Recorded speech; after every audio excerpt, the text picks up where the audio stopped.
নদী পার হওয়া, ভোলা বরিশাল সেতুর দাবিতে নদী সাঁতরিয়ে পার হওয়া আপনাদের যে আন্দোলন, এই আইডিয়াটা আপনার কোথায় পেলেন, কিভাবে এটা সূত্রপাত এবং সর্বশেষ বাস্তবায়নটার একটু গল্পটা একটু জানান। আসলে এটা হচ্ছে আমরা তো আপনি জানেন যে আমরা অপেক্ষায় ছিলাম যে ডিসেম্বর মাস নাগাদ সেতু হয়ে যাবে। তো ডিসেম্বর মাস নাগাদ সেতু হয়ে যাবে অপেক্ষা থাকার পরে দেখতেছি যে ডিসেম্বর মাস চলে আসছে, কিন্তু আমরা মন্ত্রণালয়ের খোঁজখবর নিয়ে জানতে পারলাম যে ভোলা বরিশাল সেতুর যে কাজ ওইটা এমন এক অন্ধকার কুঠুরি পড়ে আছে, ওইটা কেউ ধরেও না যে ফাইল। তো আমরা যা বুঝার বুঝে গেছি যে এরা করবে না। তো আমাদের আরেকজন আন্দোলনকারী রয়েছে রাহিব, তো আমাকে বলতেছিল যে ভাইয়া আমরা একটা আন্দোলন করব, কিভাবে করব। ওই বলছিল যে লং মার্চের কথা, যে একটা লং মার্চ করি। দেখুন লং মার্চটা কিন্তু হচ্ছে, লং মার্চের সাথে সেতু সম্পর্ক কি বা দাবি দেওয়াগুলো পূর্ণতার সম্পর্ক কি, এটা হচ্ছে একটা প্রেক্ষাপট তৈরি করা। একটা প্রেক্ষাপট যখন তৈরি হয়েছে তখন শাহবাগে প্রেস ক্লাবে 20,000 50,000 মানুষ যে তৈরি হইল, এই মানুষটা তৈরি হয়েছে। তো আমরা যখন চট্টগ্রাম থেকে যাত্রা শুরু করলাম হাঁটতে হাঁটতে, যখন আমার মনে আছে এখনো, বরহনের দিন আসার পরে রাহিম আমাকে বললো ভাইয়া একটা কাজ করা যায় কি, আমরা তো হাইটটা হাইটটা যাইতেছি, ভোলা পর্যন্ত যাওয়ার পরে আমরা হাইটটা তারপরে কিভাবে যাবো, এরপরে তো নদী পথ। তো কয়েকজন আমাদের যারা শিক্ষার্থী আছে কয়েকজন পরামর্শ দিল যে ভাই এক কাজ করি, সদরঘাট খেয়াঘাট পর্যন্ত গিয়ে ওইখান থেকে লঞ্চ সেট করে সদরঘাট দিয়ে আবার আমরা হাঁটা শুরু করি। আমি গেলাম তাহলে তো এটা আন্দোলন লং মার্চ হইল না। তো রাহিম তখন বললো যে ভাই এক কাজ করে চলেন, একটা সাহসী সিদ্ধান্ত নিই কি, যে আমরা নদীতে নামবো, আমরা নদী সাঁতার দেবো। তখন সময়টা কিন্তু শীতকাল, তখন সময়টা শীতকাল, আর যারা আমাদের সাথে এই লং মার্চে ছিল এরা কিন্তু ওই নদী সাঁতারানোর জন্য কেউ অভ্যস্ত না, সবাই টুকটাক পুকুরে সাঁতার দিছে। তো রাহিম যখন সিদ্ধান্ত নিল তখন আমি প্রথম মানে চিন্তা করলাম নদী সাঁতার, এটা যত যাই বলেন আপনি নদীগুলো কিন্তু খুব উত্তাল, বিশেষ করে কালাবদর এখান দিয়ে খুব ব্যাপক উত্তাল। তো আমি রাহিমের সাথে সাথে উত্তর দিইনি, রাহিমের কথায় আমি চুপচাপ রয়েছি। যে রাহিম যে প্রক্রিয়াটা বলছে এটা কিন্তু দারুণ একটা প্রক্রিয়া, নদীর সাঁতার দিলে। কিন্তু বিষয়টা হচ্ছে এখানে আমার চিন্তা করতে হবে যে এই ছাত্রগুলো আমার জিম্মায়, একটা ছাত্র যদি নদীতে মারা যায় এর ড্রাইভার কে নিবে, বা এই যে অনুশোচনা এটা সারা জীবন আমাদেরকে বয়ে বেড়াইতে হবে, ওই পরিবারটা কত বড় একটা ক্ষতি হবে। আসলে এটা কি করা যায়। তো পরে আমার মাথায় আসলো যে আমরা আসলে লাইফ জ্যাকেট ব্যবহার করতে পারি। তো লাইফ জ্যাকেট ব্যবহার করতে পারি, আমরা লাইফ জ্যাকেট ব্যবহার করলাম। মোটামুটি এই নদীগুলো আপনি দেখছেন, যারা আমাদের মধ্যে একাধিক ব্যক্তি অসুস্থ হয়েছে। প্রথমে আমাদের সর্বপ্রথম অসুস্থ হয়েছে রামিম, যখন আমরা তেঁতুলি নদী সাঁতার দিই তখন রামিম অসুস্থ হয়ে পড়ছে। তো এরপরে আমরা কালাবদরে যখন নামি তখন আমরা একটু যারা দুর্বল এদেরকে একটু অ্যাভয়েড করলাম। কালাবদরে মোটামুটি আমরা, কালাবদরটা তো একেবারেই উত্তাল, অনেক কষ্টে আমরা এটা পাড়ি দিছি। সর্বশেষ আমরা চেষ্টা করেছিলাম পদযাত্রা, আমরা পদ্মা সেতুর উপর দিয়ে যাব। তো পদ্মা সেতুর উপর দিয়ে যাব এই উদ্দেশ্যটাই আমাদের ছিল, আমরা ওই চেষ্টাটাই করেছিলাম। আসলে পদ্মা নদীতে যে নামতে হবে এটা আসলে আমি কখনো কল্পনা করিনি। ওইটা হচ্ছে ওইখানকার ইমার্জেন্সি যে সিচুয়েশন, ওই সিচুয়েশনের উপরে সিদ্ধান্ত। কারণ পদ্মা সেতু সাঁতার দিয়ে পাড়ি দিছে এরকম রেকর্ড ইতিহাসে নাই। এবং কি আপনি জানেন কয়েকদিন আগে আপনি মজার যেটা বিষয় সেটা হচ্ছে পদ্মা নদীতে কুমিরের যে নিউজটা আসছে যে পদ্মা নদীতে কুমিরের কারণে জেলেরা মাছ ধরতে পারতেছে না। তো ওইরকম একটা নদীতে আমরা আসলে সাঁতার দেওয়াটা, ওইটা ওইখানে তৎক্ষণাৎ আমরা সিদ্ধান্ত নিছি যে আমরা নদীতেই নামবো, যেহেতু এরা আমাদেরকে উপরে উঠতে দেয় না, আমরা নদীতেই নামবো। এবং সারা দেশের মানুষ দেখুক যে ভোলার মানুষ কতটা কষ্টের মধ্যে আছে এবং ভোলার মানুষ কি ধরনের সিচুয়েশন মোকাবেলা করে। যখন আমরা নামি আপনি দেখবেন আমি কিন্তু সকলের শপথ পড়াইছি, এবং রাহিম সে কিন্তু সকলের কালিমায়ে শাহাদাত পড়াইছে, কালিমায়েতে বা যা আছে সব পড়াইছে। এই কারণে পড়াইছে যে আমরা যে 8 জন নামছি নদীতে, আমরা ওইখানে আমি অন্তত পক্ষে আমি এবং রাহিম সবাই বিশ্বাস করতাম যে আমার মনে হয় না 8 জন ওই পারে গিয়ে আমরা উঠতে পারবো। এমনকি আমরা ধরে নিয়েছি এখান থেকে 2-1 জন মারা যাবে, এটা আমরা ধরে নিয়েছি। সবচেয়ে মজার ঘটনা হচ্ছে আমি যখন সাঁতার দিব ওই দিন সকালবেলা আমি আর রাহিম 7টা বাজে ঘুম থেকে উঠি, কোন দিক দিয়ে নামলে পদ্মা নদীতে সবচেয়ে সহজ হবে। এইটা দেখার জন্য আমরা 700 টাকা দিয়ে একটা ভ্যান ভাড়া নেই। ওই পদ্মা নদীর পারে কিন্তু ভ্যান রিক্সা পাওয়া যায় না, ভ্যান ভাড়া নেই। পারে পারে আমরা যারা স্থানীয় আছে এদের সাথে যোগাযোগ করি। স্থানীয় সবাই যখন শুনে যে আমরা পদ্মা নদী সাঁতরে পারাবো, সবাই বলে "এ পাগল নাকি, কি বলে, এরা আসছে করতে, কি পাগলের মতো কথা বলে"। সবাই আমাদেরকে বলতেছিল যে এখানে এই নদীতে কুমির আছে। তো ওনারা বলছিল সংখ্যা কম, কুমির আছে। তো এই জিনিসটা আমি আর রাহিম জানতাম, বাকি আমাদের টিমের যারা আছে এদেরকে আমরা বলি নাই। আমি করছিলাম কি, একটা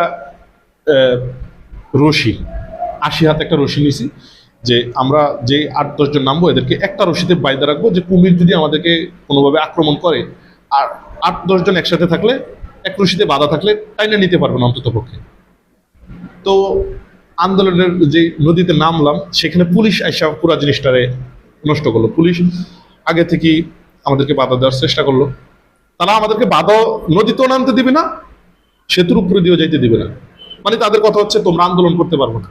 আমাদেরকে নদীতে আমরা যেদিন নামি, এর আগে নিয়া একদিন প্রায় সন্ধ্যা থেকে রাত্রে 12টা পর্যন্ত আমাদের আটকে রাখছে পদ্মা সেতুর ওইখানে একটা থানায় আটকে রাখছে, যে তোমাদেরকে এখান থেকে যেতে দিব না, তোমরা এখানে থাকো। তোমাদের বাড়ির ফোন নাম্বার, সকলের ফোন নাম্বার নিছে, ফলাফলের নানান ধরনের ভয়ভীতি দেখাইছে, যে এদের ছবি তুলে রাখো, এদের লাশ। তারা ওইটা ভয়ভীতি না, তারা ওইটা রিয়েলি ইয়ে করছে যে এই নদীতে নামলে এদের একটা খুঁজে পাওয়া যাবে না। তারা ছবি তুলে রাখছে যে এদের লাশ আসলে পাওয়া যাবে, পাওয়ার পরে যখন লাশ তো সাথে সাথে পাওয়া যাবে না, মোটামুটি 2-3 দিন পরে যাওয়া যাবে, চেহারা গলে যাবে, তো যাতে ছবি দিয়া ম্যাচিং করতে পারে পুলিশ, এই জন্য সবার ছবি তুলে রাখছে। তো ওইখানে সিচুয়েশনটা এরকম হয়েছে যে ওই রাতে আমরা সাড়া পাইলাম যে আমরা আসলে নদীতে নামবো না, এই কথা কয়া আমরা ওইখান থেকে সাড়া পাইছি যে আমরা নামলে আপনারা তো দেখবেন।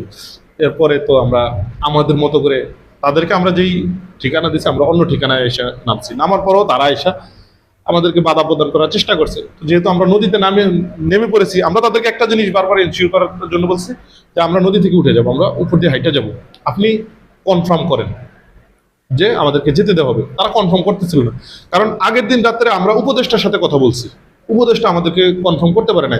যেখানে উপদেষ্টা আমাদেরকে কনফার্ম করতে পারে না যে আমাদেরকে সেতু দিয়ে পার হইতে দিবে, সেখানে পুলিশের একজন অফিসার, এসপি, সে কিভাবে পারবে, ওসি সে কিভাবে পারবে, এত সুযোগ নেই। তো বাধ্য হয়ে আমরা, তো বাকিটা তো আপনারা দেখলেনি। সর্বশেষ যখন কিছুদিন আগে যে নিউজটা ভাইরাল হলো যে পদ্মায় বেড়েছে আগের থেকে মাছ, সাথে বেড়েছে কুমির, জেলেরা নদীতে নামতে পারতেছে না ভয়ে। তো বাকি যারা আমার টিমমেটের যারা আছে, এরা সাথে সাথে আমার পুরো মেসেঞ্জার ঘুরে ফেলেছে আমার আর রাহিমের, ভাইয়া ভাইয়া দেখছেন দেখছেন আমরা কোন নদী সাঁতার দিছি, পদ্মা নদীতে কুমির আর কুমির, আমরা এটা। তখন আমি আর রাহিম আগে ওদের সাথে আসলে প্রকাশ করলাম যে এটা আমাদের যে কুমির আছে, এটা আমি আর রাহিম আগে থেকেই জানতাম, তোমাদেরকে বলি নাই। যদি বলতাম তোমরা একজনও নামতা না, তোমরা তখন বলতাম যে ভাই আপনারা 2 জন নামেন, আমরা নামবো না। আপনার নদী পাড়ার যে বিষয়, ওইটার কারণে বাংলাদেশের ওইটাই ছিল সবচাইতে যুগান্তকারী পদক্ষেপ। এবং আপনি জানেন নোমান হলাদার নদীতে যখন আমরা বেশ কিছু পিলার পারে একেবারে নদীর খুব মোটামুটি আধা ঘন্টা 1 ঘন্টা সাঁতার দিয়ে চলে গেছি, তখন নোমান হাওলাদার অসুস্থ হয়। পদ্মা নদীতে আমি আসলে কালাবদর পাড়িয়ে দিয়েছি, তেঁতুলিয়া নদী পাড়িয়ে দিয়েছি। 2টা নদীর মধ্যে আমি আলাদা একটা পার্থক্য পাইছি। এটা হচ্ছে কি, পদ্মা নদীতে কেমন যেন নিচের দিকে আমাদের লাইফ জ্যাকেট সহ নিয়ে যায় নিচের দিকে। নোমান হাওলাদার ওইভাবে লাইফ জ্যাকেট সহ, ও পাতলা মানুষ, ওকে লাইফ জ্যাকেট সহ নিয়ে গেছে, এরকম স্রোতের ভোলের মধ্যে পড়ে গেছে। ও যে বাঁচবে এটা কেউ কল্পনা করে নাই। ও যখন উঠাইছে ওরে, আমরা তো ওই সময় নদীতে আমরা তো আর দেখিনি, পরে আমরা আর কি যখন ওই পারে গেছি তখন আমরা জানতে পারলাম বা ছবিতে দেখলাম যে ওর মুখ দিয়ে লালা বেরোয় গেছে। ও টানা 1 মাস ঢাকা মেডিকেলে ভর্তি ছিল। ওরে যখন মাদারীপুর পাঁচচর হাসপাতাল নিয়েছে, পাঁচচর হাসপাতালের ডাক্তাররা নাকি বলছে যে ও মারা গেছে। আপনারা সর্বশেষ ঢাকা মেডিকেলে নিয়ে দেখতে পারেন। তারপরে তানজিল যখন আমরা স্রোতে আমরা চেয়েছিলাম যে নদী সেতুর এই পাশ দিয়ে আমরা সামনে দিয়ে 1.5 কিলোমিটার সামনে দিয়ে নামছি সেতুর, যে আমরা সামনে দিয়ে চলে যাব, কিন্তু স্রোতে আমাদেরকে টেনে সেতুর যে পিলার ওইখানে প্রচন্ড ঘোল, টানে প্রায় 2-3 কিলোমিটার আমাদেরকে নিয়ে গেছে। নিয়ে একটা চরের সাথে আমরা যাই, ওইখানে চরের সাথে আটকাই। তো ওইখানে তানজিল মানে একেবারে গুরুতর আহত হয়, পরে পুলিশের ট্রলার ছিল, সারা রাত্র আমাদের সাথে কোস্টগার্ডের একটা ট্রলার আমাদেরকে পাহারা দিচ্ছিল। যে আসলে কোন কারণে দিচ্ছিল সেটা আমরা জানি না, আমাদের নিরাপত্তার জন্য নাকি আমরা পদ্মা সেতুর পিলারে কোনো ধরনের অকারেন্স করি কিনা সেটা দেখার জন্য, সেটা আমরা জানি না। কারণ পদ্মা সেতুর আপনি জানেন যে পদ্মা সেতুর নিচে দিয়ে কিন্তু মাছ ধরতেও দেয় না, পদ্মা সেতুর পিলারগুলোর নিরাপত্তার জন্য। তো সেইটাও হইতে পারে। তো যে পুলিশের যে ট্রলার ছিল এই ট্রলার দিয়ে তাদেরকে নিয়ে আসা হয়েছে। সারা রাত্রই পুলিশ, মোটামুটি আমরা বুঝতে পারছি পুলিশ আমাদের কাছ থেকে 1/2 কিলোমিটার দূরে, মানে আমরা কি করি না করি সেটা অপেক্ষা করতেছিল, সে তারা ওইখান থেকে দেখতেছিল। তো আমরা যেহেতু সিদ্ধান্ত নিছি যে আমরা এই নদী সাঁতার দিব, আমরা এই নদী সাঁতার দিছি। সর্বশেষ আমরা 3 জন ওই পারে গিয়ে পৌঁছেছি। সর্বশেষ আহত হয়েছে মেহেদি, একেবারে সর্বশেষ তীরে ওঠার আগে মেহেদি আহত হয়ে গেছে। তো ওই পারে যখন আমরা পৌঁছাইছি, আমরাও খুব শারীরিক কন্ডিশন আমাদের কারোই অবস্থা ভালো ছিল না। আসলে এটা একটা দুঃসহ স্মৃতি। কত ঘন্টার জার্নি এটা? ওইটা হচ্ছে আমরা 3:40 আমরা এই পার থেকে বিকেল 3:40 আমরা নামি।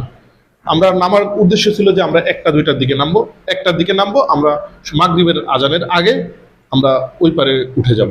কারণ ওই সময়টাতে নদীতে পানি কম থাকে, বাটা থাকে, স্রোতটা থাকে।